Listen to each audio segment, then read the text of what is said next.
Shalom saudara terkasih dalam Tuhan Yesus Kristus, senang kembali berjumpa dengan saudara dalam channel PSD. Doa dan harapan saya setiap saudara yang menyaksikan tayangan ini dalam perlindungan Tuhan kita Yesus Kristus, khususnya saudara seiman. Nah, saya akan membahas seperti pada judul ini saudara, seorang pendeta ya yang viral jadi mualaf saudara ya. Tapi sebelum saya akan bahas, kita berdoa khususnya saudara seiman ya. Bapa, diberkati firman-Mu bahkan pembahasan pada saat ini. Biarlah memberkati setiap saudara seiman dan biarlah Roh Kudus-Mu bekerja bagi setiap yang menyaksikan tayangan ini. Di dalam Yesus Kristus kami berdoa. Haleluya. Amin. Nah saudara, seperti pada judul ya, pendeta ya, mengaku pendeta, namanya pendeta Dance katanya. Dan dia adalah seorang yang lulusan MTH dari sekolah Stal LB ya, kurang jelas pada saat saya mendengarkan ya. Itu di dalam channel Mualaf Center, saudara, saya mendengarkan pernyataan dia ya. Nah, alasan dia memilih untuk pindah keyakinan, saudara, padahal dia adalah seorang pendeta, menurut dia, itu di dalam ayat Yohanes, di dalam Yohanes 17 ayat 3. Di dalam video yang lain dia mengatakan, saudara, bahwa firman Yesus itu menyuruh untuk memeluk agama Muslim dengan penafsirannya dia dengan menggunakan Yohanes 17 ayat 3 ya. Sebentar kita akan bahas. Namun sebelum kita bahas di ayat-ayat tersebut, maka kalau saya lihat Pak Dance ini dengan pernyataan dia yang menyebutkan bahwa walaupun dia orang Kristen, bahwa dia menganggap bahwa Yesus itu adalah sebagai nabi, itu menurut saya sudah keliru sebagai seorang pendeta yang hanya memahami Yesus sebagai nabi, saudara. Karena jelas di dalam Alkitab bahwa Yesus itu adalah Tuhan. Yesus adalah Tuhan. Lalu kemudian dia juga percaya bahwa Musa adalah nabi. Berarti dia sudah sepaham dengan ajaran-ajaran yang sekarang dia imani, saudara ya. Jadi kalau menurut saya, waktu dia menjadi pendeta, dia seorang pendeta yang tidak mengerti makna atau tujuan Yesus datang ke dalam dunia ini. Nah, di dalam Yohanes 17 ayat 3, alasan dia untuk hijrah adalah, dan hidup yang kekal itu bahwa engkau mengenal engkau satu-satunya Elohim yang benar dan mengenal Yesus Kristus yang telah engkau utus. Jadi dia adalah utusan menurut dia, kemudian hanya ada satu Allah satu-satunya, yaitu yang disembah oleh yang sekarang yang dia yakini, saudara ya. Itu menurut dia, itu sebabnya dia pindah. Jadi hanya satu Allah satu-satunya, kemudian Yesus itu adalah utusan. Itu ungkapan Yesus sendiri katanya. Tetapi dia tidak mengerti secara keseluruhan ayat ini. Bahkan di dalam ayat yang ke 5 dan 6 saudara dikatakan gini. Dan sekarang muliakanlah aku bersama dirimu ya Bapa, dengan kemuliaan yang aku miliki bersamamu sebelum dunia ada. Nah di sini Yesus mengetahui siapa dirinya. Itu sebabnya dia menyatakan, karena dia kan datang sebagai manusia menjadi penebusan, untuk menebus dosa umat manusia, saudara. Jadi di sini dia memposisikan dirinya sebagai hamba. Walaupun dia sendiri adalah Tuhan, dia mengetahui sendiri bahwa dirinya adalah Tuhan. Makanya di dalam ayat yang kelima dikatakan bahwa kemuliaan yang aku miliki bersamamu, aku itu huruf besar, danmu itu bersamamu sebelum dunia ada. Ya. Jadi jelas di sini dikatakan bahwa sebelum dunia ada, dia sudah punya kemuliaan, saudara. Tetapi kemuliaan itu sekonyong-konyong ditanggalkan untuk menjadi penebusan. Dia sendiri menebus umat manusia dari dosa. Karena dia menyayangi umat ciptaannya, saudara. Lalu kalau kita lihat di dalam Yohanes 14, saudara, kalau saudara mengatakan bahwa dia bukan Bapa dan dia bukan Elohim, kalau dia berbicara kepada Bapanya atau Allah, berarti dia hanya utusan. Kita lihat di dalam Yohanes 14 ayat 8 dan 9. Ya, ini sebelum dia terangkat ke surga, saudara. Dikatakan gini, Filipus berkata kepadanya, tunjukkanlah Bapa kepada kami dan itu cukup bagi kami. Karena Yesus mengatakan kepada murid-muridnya bahwa dia akan pergi ke Bapa. Ya, saudara bisa baca di ayat sebelumnya.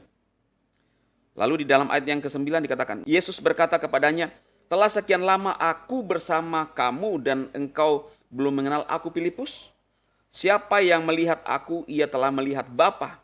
Bagaimanakah engkau dapat berkata tunjukkan Bapa kepada kami? Jadi di sini dia menyatakan dirinya bahwa dia adalah Bapa sendiri. Itu keluar dari mulut Tuhan Yesus sendiri, saudara. Nah, jadi Bapa di sini adalah Yesus sendiri. Itu di dalam Yohanes 14 ayat 8 dan 9. Ketika Filipus bertanya. Lalu kemudian alasan Bapak pendeta ini pindah hanya karena menganggap bahwa Yesus itu utusan. Karena dia tidak pahami makna. Dia tidak memahami dan kemungkinan dia tidak ingin memahami keseluruhan dari pasal tersebut. Bahkan tujuan Yesus datang itu bukan untuk menjadi pembanding terhadap nabi-nabi yang orang lain atau agama lain yang sebut terhadap nabi-nabi agama lain, saudara. Jadi Yesus bukan pembanding. Tetapi kalau saudara mengetahui, khususnya saudara seiman, Yesus datang menjadi penebus bagi umat manusia. Di dalam Efesus 1 ayat 7. Sebab di dalam dia, artinya Yesus, oleh darahnya kita beroleh penebusan, yaitu pengampunan dosa menurut kekayaan kasih karunia-Nya. Jadi dia datang untuk menebus dosa manusia, bukan untuk setara dengan nabi-nabi yang disebutkan, setara dengan Musa, setara dengan yang lain. Tidak, saudara. Tapi dia sendiri memberikan nyawanya untuk penebusan bagi umat manusia, supaya manusia itu bisa sampai kepada hidup yang kekal. Dengan percaya kepada Yesus, bahwa Yesus adalah Tuhan. Elohim telah membangkitkan dia dari antara orang mati. Maka semua orang diselamatkan. Artinya ada kasih karunia. Bukan lagi binatang-binatang yang dikorbankan seperti orang-orang Israel dulu. Ya, orang Yahudi mengorbankan binatang ketika ada kesalahan atau untuk menebus dosa, saudara. Jadi aturan-aturan dalam kitab imamat, saudara, pada saat itu, atau hukum Taurat pada saat itu, bukan lagi yang menjadi acuan bagaimana manusia bisa hidup benar dan sampai kepada Tuhan, atau masuk ke dalam kerajaan surga. Tetapi dengan penebusan yang dilakukan oleh Yesus Kristus, dengan percaya kepada dia, itulah yang akan membawa kita kepada kerajaan surga, saudara. Dan bisa terhubung kembali dengan Allah atau Elohim Sang Pencipta. Di dalam Galatia 2:20, namun aku hidup tetapi bukan aku lagi sendiri yang hidup, melainkan Kristus yang hidup di dalam aku, dan hidupku yang kuhidupi sekarang di dalam daging adalah hidup oleh iman dalam anak Elohim yang telah mengasihi aku dan menyerahkan dirinya untuk aku. Jadi jelas bahwa Yesus menyerahkan dirinya untuk penebusan bagi umat manusia. Galatia 3:13, Kristus telah menebus kita dari hukum Taurat dengan jalan menjadi kutuk karena kita. Sebab ada tertulis, terkutuklah orang yang digantung pada kayu salib. Memang orang yang digantung pada kayu salib, yaitu Yesus Kristus, terkutuk demi menanggung dosa kita.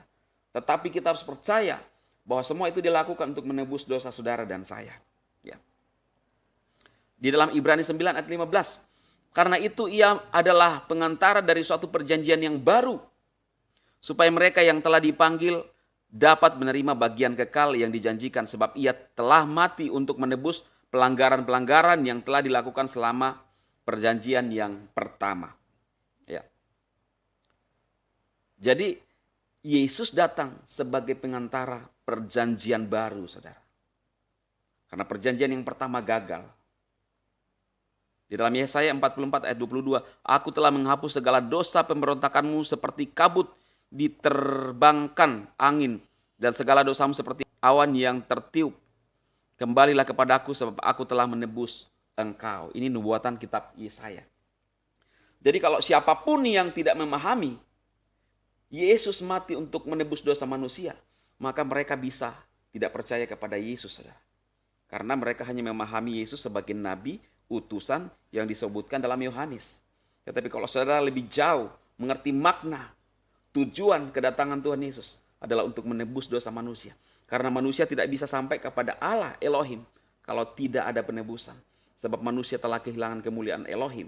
Itu sebabnya dengan darahnya di atas kayu salib, darah Yesus tertumpah. Kita percaya kepada Dia. Roma 10 ayat 9. Maka kita beroleh keselamatan. Hikmat ini tersembunyi bagi orang-orang yang ditentukan untuk mendapat hukuman yang kekal, saudara. Tetapi bagi kita, orang-orang Kristen yang percaya kepada Kristus, janji ini nyata bagi setiap saudara. Bila firman Tuhan ini menjadi rema, suatu kebenaran bagi saudara. Jadi kalau alasan Bapak Pendeta ini murtad, kemudian alasan Yohanes 17 ayat 3 jadi alasan untuk murtad, ya sangat-sangat sangat disayangkan karena tidak mengerti makna penebusan, saudara. Dan bukan jadi paksaan bagi siapapun yang memilih jadi agama apa, silahkan. Menurut keyakinan kita, apa yang kita pandang baik, silahkan saudara. Ya, saudara bisa memilih jadi Kristen, agama apapun saudara bebas. Tetapi mari kita fokus untuk menjalankan, membangun iman kita, saudara. Ya, kalau dari channel saya sering menampilkan video Pak Saifuddin. Pak Saifuddin menjelaskan tentang firman Tuhan. Ya, saudara. Kalau misalnya sempat membahas keimanan yang lama, itu pengalaman dia. Sama seperti hamba-hamba Tuhan atau pendeta-pendeta yang juga beralih cerita pengalaman dia. Ya. Tapi intinya kita harus objektif. Jangan ada sesuatu hal yang menyala-nyalakan ajaran-ajaran tersebut. Itu saja saudara, semoga bermanfaat dan Tuhan memberkati saudara semua. Amin, amin, amin.